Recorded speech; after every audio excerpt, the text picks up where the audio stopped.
ఎందుకయ్యా ఒక రాజకీయ నాయకుడు తమ పార్టీకి సంబంధించిన వాళ్ళను కలవడం ఏమైనా నేరమా అని అడుగుతా ఉన్నాను. అలా కలవడానికి వస్తే అదేమైనా తప్ప అని అడుగుతా ఉన్నాను. కలవడం తప్పు కాదన్నా, కార్యకర్తల్ని కారుతో తొక్కించడం తప్పు. కనీసం కనికరం లేకుండా కారుతో తొక్కించాక హాస్పిటల్కి తీసుకెళ్లకుండా పక్కకు లాగడం తప్పు. ఆ వ్యక్తి చావుకు కారణం అవ్వడం తప్పు. ఒక ప్రతిపక్ష నాయకుడిని చూసి చంద్రబాబు నాయుడు ఇంతగా భయపడతా ఉన్నాడంటే నిజంగా చంద్రబాబు నాయుడు గారు ఎక్కడైనా బావి చూసుకొని దుంకాలి. 11 వచ్చాయని, ప్రతిపక్ష హోదా రాలేదని, అధికార పక్షాన్ని చూసి భయపడి అసెంబ్లీకి కూడా రాని నువ్వు ఏ బావిలో దుంకాలి? 2000 పైచిలకు పోలీసులు, లెక్కలేనంత మంది డిఎస్పీలు, డిఐజీ ఇక్కడే చేసినాడట.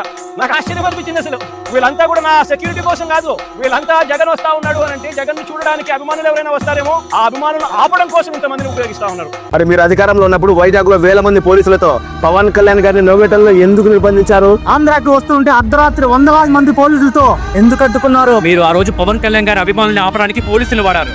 కానీ ఈ రోజు మీ కార్యకర్తల్ని మీ కార్ల కింద పడకుండా మీ నుంచి రక్షించడానికి ఈ రోజు ఆంక్షలు పెట్టారు. ప్రతీకారం కోసం పోలీసులు వాడింది మీరు, ప్రజాహితం కోసం పోలీసులు వాడింది కూటమి ప్రభుత్వం. Both are not same.